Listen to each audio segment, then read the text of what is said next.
Some very unfortunate news. James Van Der Beek passed away earlier today, and it's very, very tragic. Cancer sucks.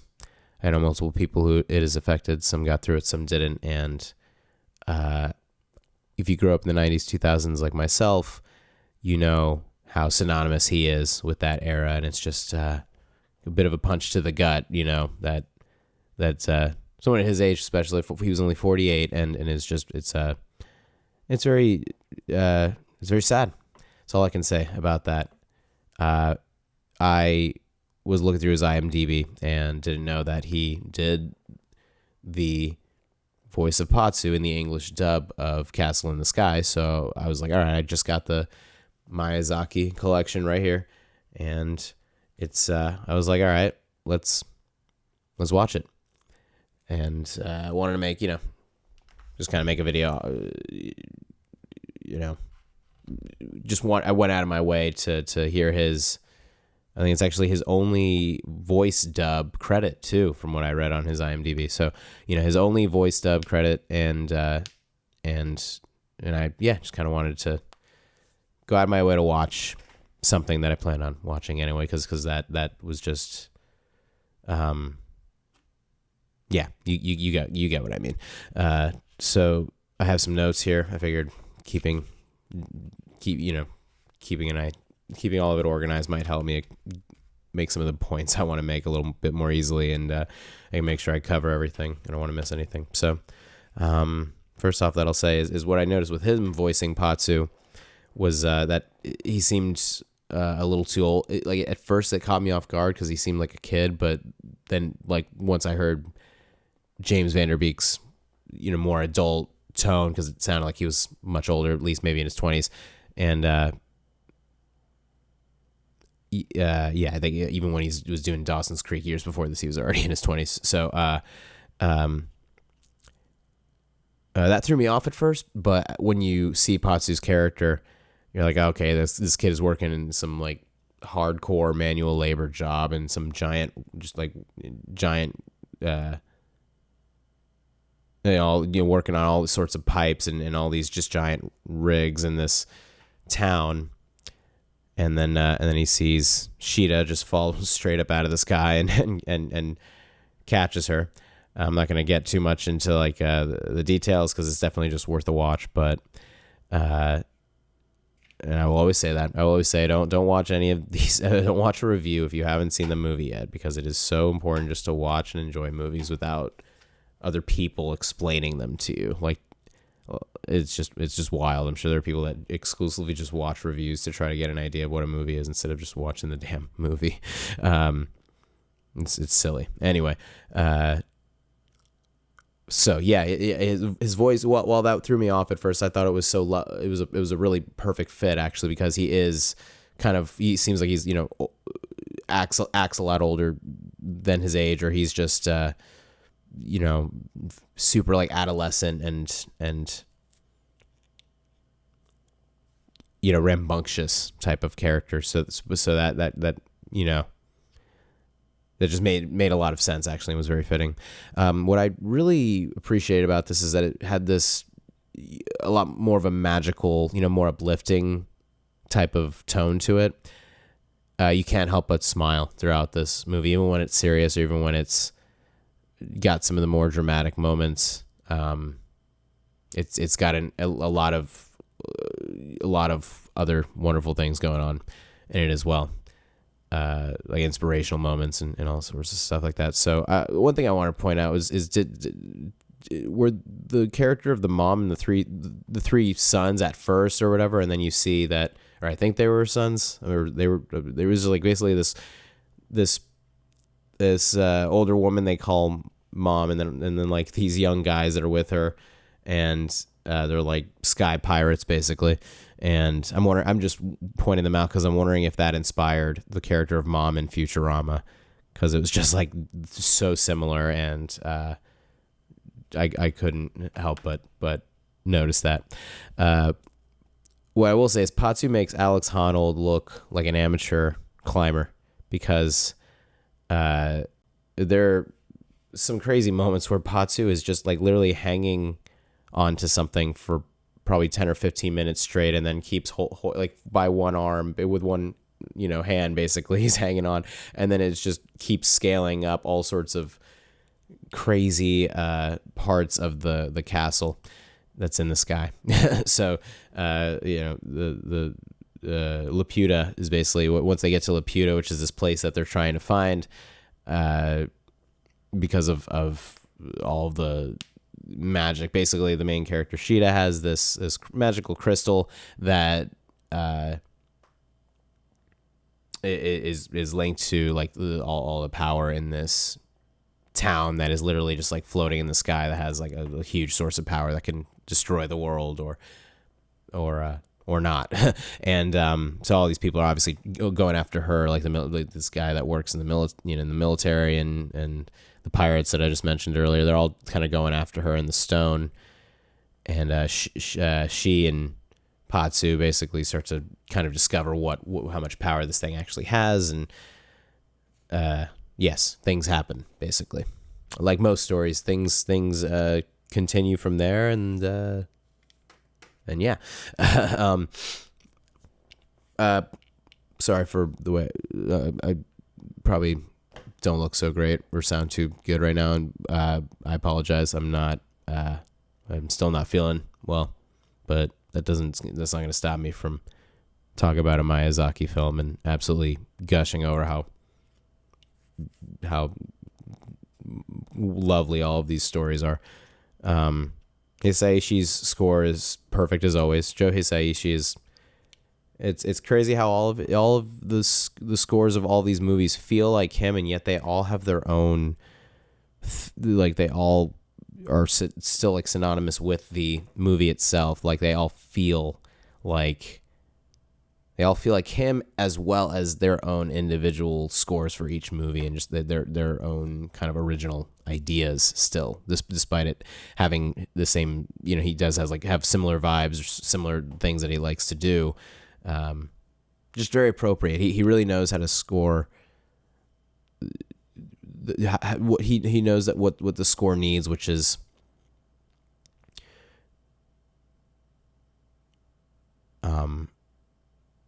to just fit whatever like world Miyazaki is kind of building. Like he's just good at adapting to whatever kind of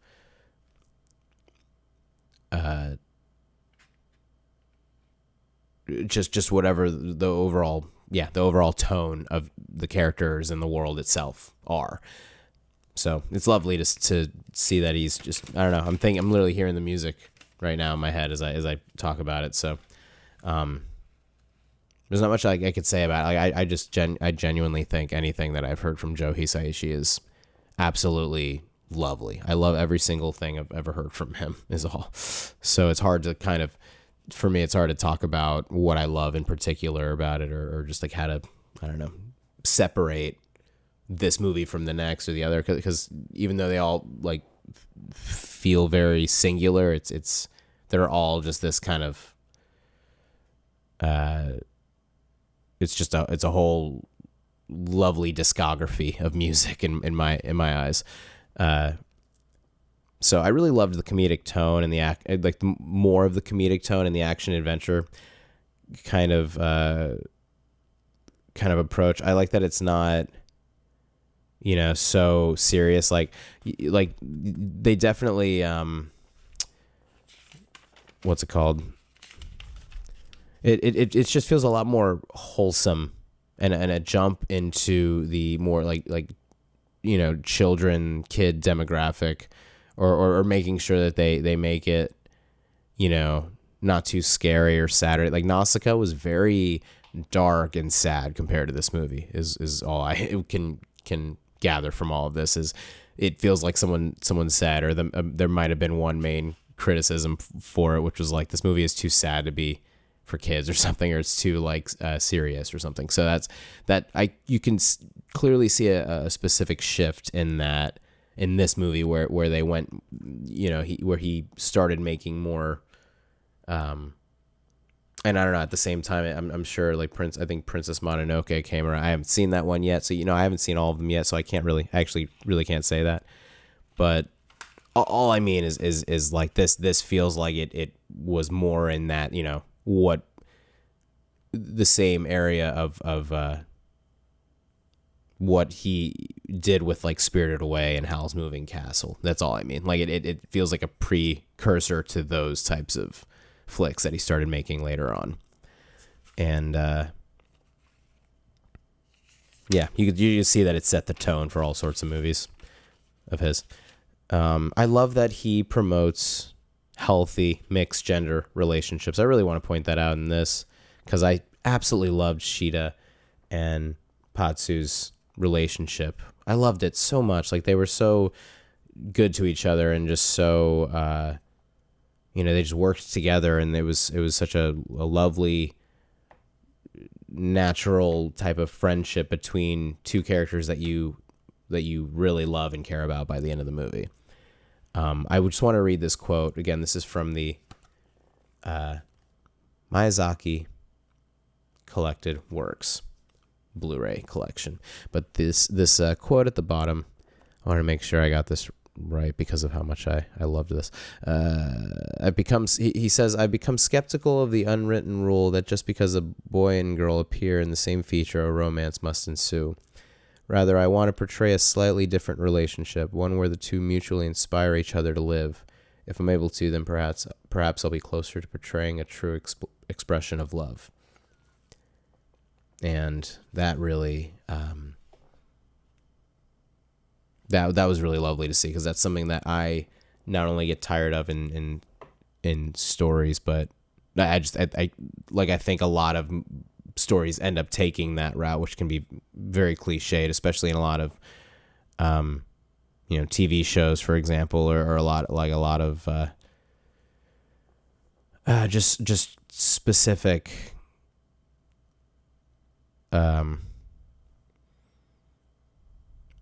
all sorts of specific areas of storytelling. It feels like that's always expected, or that I think most writers feel like if they don't do that, then they're disappointing the audience, that they're not, pushing characters, enough in a specific direction, because sometimes that just helps motivate a story. It's very easy to rely on certain, not even romance, but men and women getting together or whatever, and just all sorts of stories in general like that. That's such an easy thing to implement because of how relatable it is and how human it is.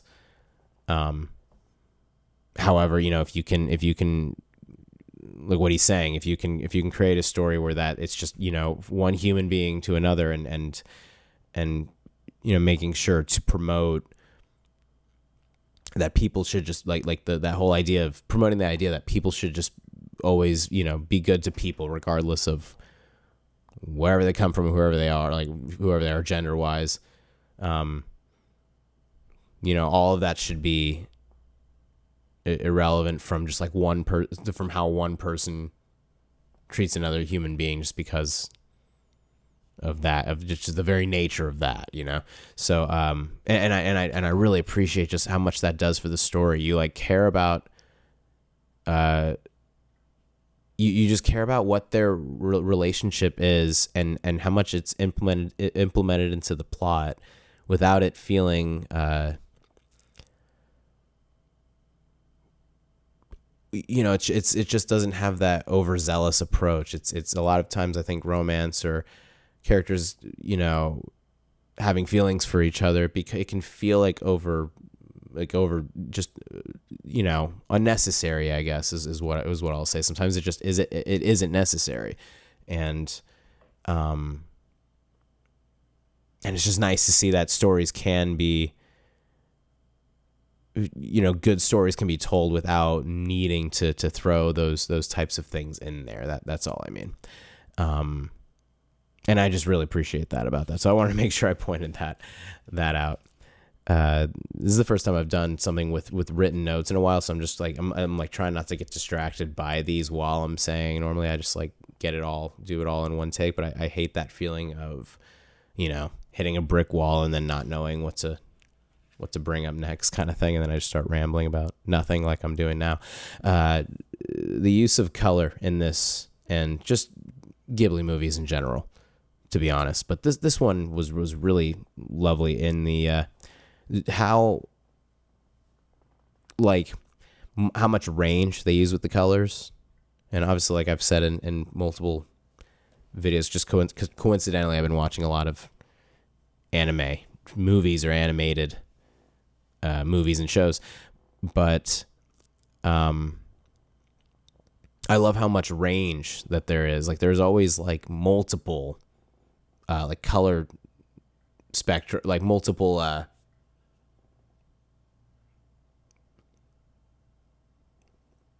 like color schemes is what that's what I was trying to find the word I was looking for. The use like all the different color schemes and just like how much it's how they take advantage of that. Like I feel like if you're doing animation and obviously if you're doing anything hand drawn and it's not black and white, you're going to use color, and if you can use as much color as you can, it's crazy to not take advantage of that. But like in this, like in the other films as well, when there's fire and when there's certain things happening,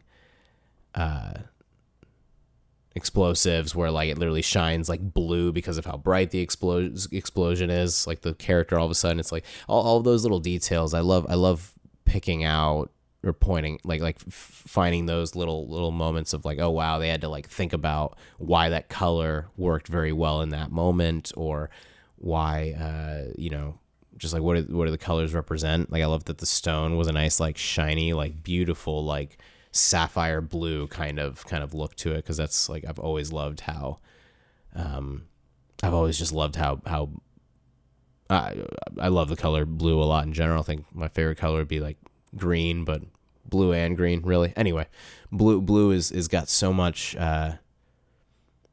like emotional depth to it as all. Like blue and red are very strong colors because of like how much they can pull out of you. So it's like, so there's how much they can affect people or whatever. There are certain colors that like definitely affect us more than others. And I just loved the use of blue and like greens a lot in this. And it was interesting going from Nausicaa to this, because there's just all these these characters flying around and all these contraptions and shit. And it makes me wish makes me wish I didn't have such a fear of flying, or makes me wish I wasn't so freaked out to fly sometimes in planes, and just in general, the idea of like being able to casually fly in the air would be pretty sick. Obviously, like where it wouldn't feel like dangerous or feel sketchy, But even when I fly in planes, I don't know, some just doesn't feel right. Anyway, let's wrap this up. My conclusion with this is, despite having serious moments, this feels like, I already mentioned this actually, because I was skipping around. Right, of course. The main thing with this is what Sheeta says to the antagonist at the end. I'm still kind of picking apart finding all their names. I've been watching a lot of movies lately, so. Oh my God, I'm reading on this right here. This is adapted from Gulliver's Travels. Jeez. That's sick. Okay. Interesting. I didn't know that. Interesting catch there. This is why I'm enjoying pulling up just whatever the first Google search is, whatever pops up immediately. Anyway, the main conclusion of what Sheeta says to the antagonist at the end is that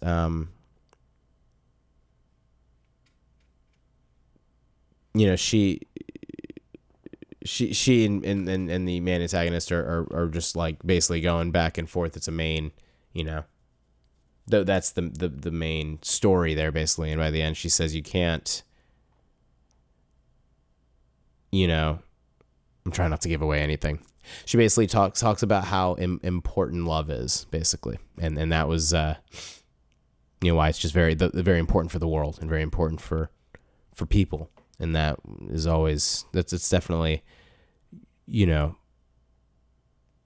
a common message in children's movies and in storytelling in general, but the way that it's approached in this around everything else that's going on, and I guess the way that they adapted it from Gulliver's Travels is just the whole approach to it was pretty lovely. It was a really enjoyable, just, again, even throughout all of the serious moments, it was actually very feel good, or it's very just a good movie. That's like, there's sometimes sometimes it just comes down to that, like, wow, that was a solid flick or a solid story. And I hope I appreciate anybody watching these, by the way, and I appreciate anybody subscribing. I catch the subscriptions, or I see whoever's, and I hope, even with my like mild cold brain that I have right now, because I'm just not like feeling slightly unwell the last day and a half or so. I'm despite that, if you're still enjoying this video or any of the ones I made in the last few days, I really appreciate that.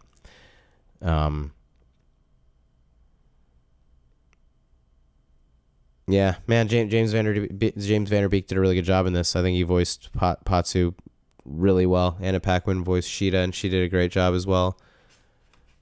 Mark Hamill, Mandy Patinkin, the rest of this cast was absolutely lovely, and they were all perfect for their roles. I really appreciated all of the. I appreciate how they always pick solid. They always make sure that they know how whoever is picking these actors to voice the characters, they know how to pick the right actors for the dubs of these specific movies. And each specific, I'm glad that it's not the same actors. It's like, it feels like it's so far from what I'm seeing online, at least, it looks like it's completely different actors every single time for the English dubs. So that's awesome to see that, to give it that variety and give it that, again, that range. That's what I really, really love about the Ghibli movies, that there's so much going on in this, easily digestible story. Like, there's so much going on, but it doesn't feel like there is. Like, it doesn't feel like it's overkill to like get what's going on. You could show this to pretty young audience, and like they would enjoy it, or have an idea of what's happening. And people of all ages would enjoy these movies. It doesn't matter, good movies don't have to be based on the tragedies of real life or such serious. Always have such serious adult topics. The movies like this can be all of Miyazaki's films, and just like all these, animated or not. It doesn't matter what demographic or what the expectation of what the audience is going to be. Obviously, I don't know if full-grown men should be watching, My Little Pony or whatever the hell's going on with that part of the internet. But you know what I mean. There's no limit to what makes a good movie or a good story. Like, it doesn't matter. I think Dr. Seuss stories are still very much worth reading or worth looking at if you're interested in stories and you're just a story nerd like myself, or you just enjoy like the work that people put into their craft, and always forever inspired by these incredible minds like Miyazaki, and these just incredible people that put so much work and so much effort into their stuff. And it makes me very happy to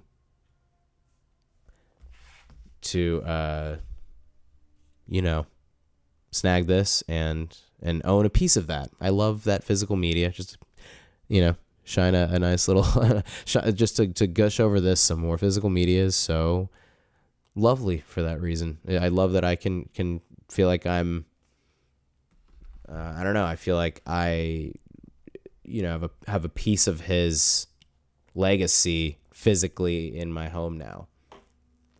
That's how much I love Miyazaki's work. I've only seen maybe a handful of his movies so far. So it's like this, Nausicaa, I've seen Spirited Away, Howl's Moving Castle, and Ponyo. I think that's it. Everything else, and Totoro, My Neighbor Totoro.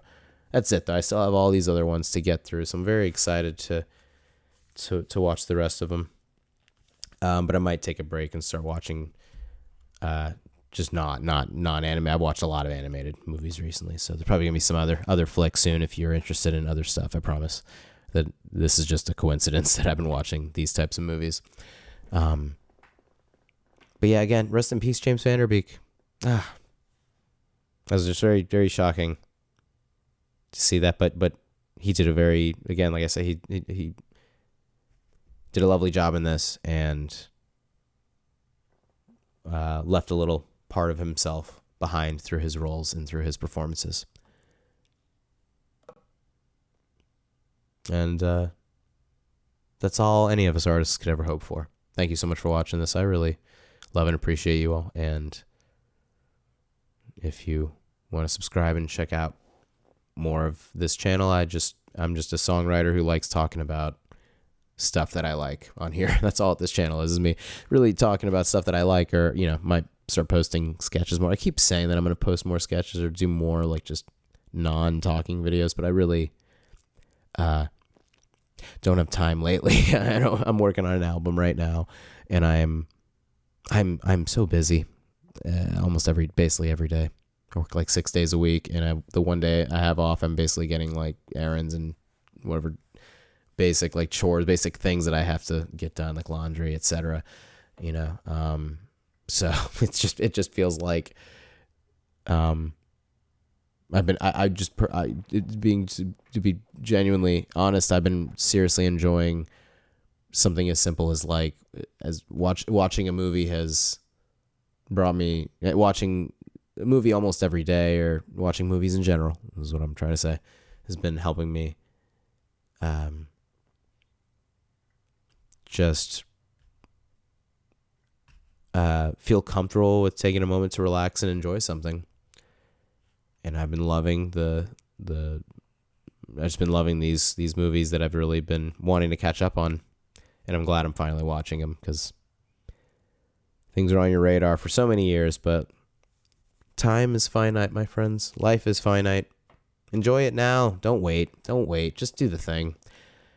Go and get that random new food item from the fast food place, or whatever the hell they do, whatever Taco Bell released this month, or whatever. Go and enjoy that thing. Go and enjoy that cool outfit that you got recently. Enjoy life now. Don't wait to enjoy life. Even if you are busy as hell or doing a bunch of shit, find something small to enjoy every single day. Because what is life without having fun and appreciating whatever time you got? Thank you all so much.